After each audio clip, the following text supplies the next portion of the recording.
Hello दोस्तों, आज हम क्लास 10th के सोशल साइंस में क्लास 10th का हिस्ट्री का जो चैप्टर 3 है नेशनलिज्म इन इंडिया यानी भारत में राष्ट्रवाद, उसका ऐसा शॉर्ट क्वेश्चन करने वाले हैं जिससे कि आपका रिवीजन पूरा हो जाए। तो फर्स्ट क्वेश्चन है, why was the inland immigration act of 1859 troublesome for plantation worker. Plantation यानी बागान, वैसे कर्मचारी जो बागान में काम करते थे उसके लिए ये एक्ट एक परेशानी का कारण बना। ऐसा क्यों हुआ? क्योंकि इस एक्ट के वजह से वहाँ के जो बागान के कर्मचारी थे वो टी गार्डन को बिना परमिशन के छोड़ नहीं सकते थे, यानी आप बाहर भीतर नहीं कर सकते हैं जब तक कि आपको इसकी अनुमति नहीं दी जाए। आप इसे छोड़ नहीं सकते हैं टी गार्डन को। बागान में टी का उत्पादन किया जाता था, चाय का उत्पादन किया जाता था। What was the reaction of Mahatma Gandhi against the Rowlatt act? British India के द्वारा जब रॉलेट एक्ट पास किया गया तो महात्मा गांधी ने इस पर क्या प्रतिक्रिया दी? महात्मा गांधी ने ऐसा सोचा कि हम एक नॉन वायलेंट यानी कि जो अहिंसक हो, हिंसक ना हो, जिसमें कि हम बहुत सारे पदार्थ जैसे बम बारूद इन सब चीज़ों का यूज नहीं करेंगे, अहिंसक होगा, इसमें किसी को हानि नहीं पहुंचाई जाएगी, ऐसे सत्याग्रह का हम लॉन्च करेंगे यहाँ पे। और गांधी जी ऐसा बहुत पहले साउथ अफ्रीका में भी कर चुके थे। Why did Mahatma Gandhi call of Rowlatt Satyagraha? Call of का मतलब होता है ख़त्म कर देना। आखिर ऐसी कौन सी कंडीशन आ गई जिससे गांधी जी ने रॉलेट एक्ट को वापस लेने का फैसला किया? क्योंकि due to wide spread violence, wide spread यानी चारों तरफ फैल जाना, वायलेंस यानी हिंसा, लोग इसका मतलब समझ नहीं सके और चारों तरफ हिंसा होने लगी, इसलिए गांधी जी ने सोचा कि इसे अब खत्म कर देना ही उचित होगा। What does the term khalifa refer to? खलीफा का मतलब क्या होता है? खलीफा आपको पता होगा कि तुर्की में जो सुल्तान होते थे उससे भी ऊपर खलीफा होते थे। खलीफा मुस्लिम कम्युनिटी के धार्मिक गुरु, आध्यात्मिक गुरु होते थे। अगला क्वेश्चन है number 36। In which Indian National Congress session the idea of Khilafat non cooperation movement was accepted. अब चूँकि ये जो अंग्रेज से ये खलीफा को हटाना चाहते थे और यहाँ पे जो मुस्लिम कम्युनिटी थी उन्हें यह बर्दाश्त नहीं था कि उनके धर्म के साथ कोई छेड़छाड़ की जाए, तो महात्मा गांधी ने यहाँ पे मौका देखा था कि क्यों ना इससे हिंदू और मुस्लिम को एक कर लिया जाए। तो किस नेशनल कांग्रेस सेशन में ऐसा हुआ था कि हम इन दोनों को जोड़ के मूवमेंट बनाएंगे? तो ये हुआ था कलकत्ता सेशन, जो कि सितंबर 1920 में हुआ था। ये क्वेश्चन मैप वर्क में भी आता है। What was the result of the boycott of foreign goods and textile during the non-cooperation movement? Foreign का मतलब होता है विदेशी, बॉयकॉट यानी उसका परित्याग कर देना। विदेशी सामानों और टेक्सटाइल का जब बहिष्कार किया जाने लगा असहयोग आंदोलन में, तो क्या हुआ? तो production of Indian textile mill यानी भारतीय की जो टेक्सटाइल मिल थी वो बढ़ गई, यानी लोगों ने अब मना कर दिया था कि हम विदेशी सामान यूज नहीं करेंगे। What was the outcome of the Congress session at Nagpur in 1920? जब कांग्रेस का सेशन नागपुर में 1920 में हुआ तो इसके रिज़ल्ट क्या निकल के आए? तो इसका रिज़ल्ट निकल के आया कि adoption of non cooperation program, यानी असहयोग आंदोलन हम चलाएंगे। Who was Baba Ramchandra? बाबा रामचंद्र कौन थे? बाबा रामचंद्र एक सन्यासी थे and had been an indentured labour. Indentured labour यानी गिरमिटिया मजदूर, यानी कि यहाँ से काम कराने के लिए उन्हें बहुत दूर के देशों में ले जाया जाता था, वहाँ से लेबर खटवाया जाता था।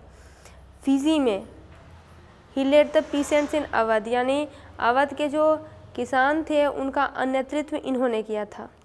What is meant by begar? Force labour without payment, यानी ज़बरदस्ती किसी से काम करवाना बिना पैसे के, यही बेगार कहलाता है। State the major demands of the peasant who participated in non cooperation movement. वैसे जो किसान थे जिन्होंने कि असहयोग आंदोलन में भाग लिया था, उनकी डिमांड क्या थी? वो क्या चाहते थे? वो चाहते थे कि रिवेन्यू यानी कर में कमी की जाए। ये जो बेगर लिखा हुआ यहाँ पे एबोलिशन ऑफ बेगार होगा, यानी बेगार को ख़त्म किया जाए और उनका जो शोषण करते थे ज़मींदार, उनका भी बहिष्कार किया जाए। What did Swaraj mean to the plantation worker in Assam. Assam में चाय की खेती होती थी और वहाँ पे बागान के कर्मचारी थे। स्वराज का सबने अपना अपना मतलब निकाला था, तो उनका मतलब क्या था। असम में प्लांटेशन वर्कर का मतलब था retaining A link with their village, यानी कि अब हमें हमारे विलेज से जोड़ कर रखा जाएगा और हम अपने विलेज जा पाएंगे। Which act did not permit plantation worker to leave the tea garden without permission, यानी ऐसा कौन सा एक्ट था जिन्होंने उन्हें रोका कि आप बिना अनुमति के टी गार्डन को नहीं छोड़ सकते हैं। तो ये था inland immigration act of 1859। Who headed the Simon commission. Simon commission के हेड कौन थे? Sir John Simon. Eight which session of Congress was the resolution of पूर्ण स्वराज अडॉप्टेड। कांग्रेस के किस सत्र में पूर्ण स्वराज को अडॉप्ट कर लिया गया, यानी अब हमारा जो उद्देश्य होगा वो होगा पूर्ण स्वराज। तो ये अडॉप्ट किया गया था लाहौर सेशन, लाहौर कांग्रेस सेशन में, जो हेल्ड हुआ था दिसंबर 1929 में। आगे है what was the main motive of salt march. Salt march का मेन उद्देश्य क्या था। तो यहाँ पे है कि ये जो ब्रिटिश की सरकार थी उसने सॉल्ट के प्रोडक्शन पर अधिकार कर लिया था, यानी अब उस पर भी ब्रिटिश सरकार कर लगाने वाली थी और उन्होंने कर लगाया भी था। अब ऐसा करने से न भारतीय न तो सॉल्ट को कलेक्ट कर सकते थे और न सॉल्ट को बेच सकते थे, क्योंकि इस पर एक अधिकार कर लिया था ब्रिटिश सरकार ने। तो इसका मेन उद्देश्य यही था कि हम सॉल्ट लॉ को ब्रेक करेंगे, क्योंकि खाने की हर चीज़ की ज़रूरतों में सॉल्ट का बहुत बड़ा रोल होता है, बिना सॉल्ट के काम नहीं चल सकता है। 47 नंबर है who led the civil disobedience movement in Peshawar. Peshawar में सविनय अवज्ञा आंदोलन किन्होंने किया था। तो अब्दुल गफ्फार खान, जिन्हें कि फ्रंटायर गांधी यानी सीमांत गांधी भी कहा जाता है। Name the peasant community of Gujarat and Uttar Pradesh who were active in the civil disobedience movement. Gujarat और उत्तर प्रदेश के किसान के उन समूहों का नाम बताइए जिन्होंने कि सविनय अवज्ञा आंदोलन में बढ़ चढ़ के हिस्सा लिया था। वो थे गुजरात के पाटीदार और उत्तर प्रदेश के Jat. Name two industrial organisation which were established by Indian merchant and industrialist to protect their business interest. ऐसे दो ऑर्गेनाइजेशन के नाम बताइए जो कि औद्योगिक हैं और वे भारतीय उद्योगपतियों के द्वारा स्थापित किए गए थे ताकि उनका बिजनेस बचा रहे। तो ऐसे थे Indian industrial and commercial Congress 1920 में, और दूसरा था federation of Indian chamber of commerce and industry, short form में FICCI, और ये इस्टेब्लिश हुआ था 1927 में। Why was the Congress reluctant to include worker demand as part of its struggle?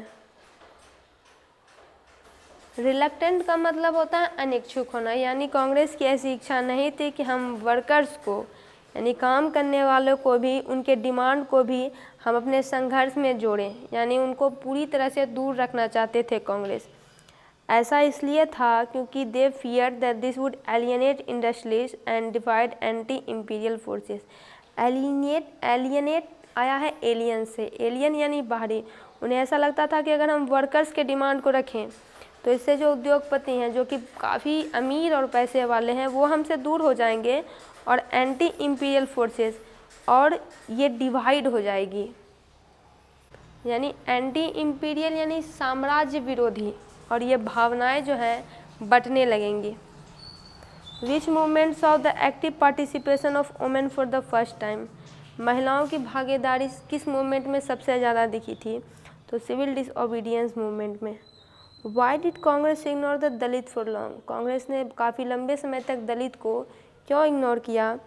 Congress fear that सनातनी जो थे हाई कास्ट हिंदू थे। The conservative high caste Hindu would offend their move. ऐसा हो सकता था कि इस मूव की, ये जो सनातनी थे, हाई कास्ट हिंदू थे, वो कांग्रेस की इस चीज़ को स्वीकार ना करे, इसलिए दलितों को बहुत लंबे समय तक कांग्रेस ने इग्नोर किया था। दोस्तों यहीं तक रहने देते हैं इसे।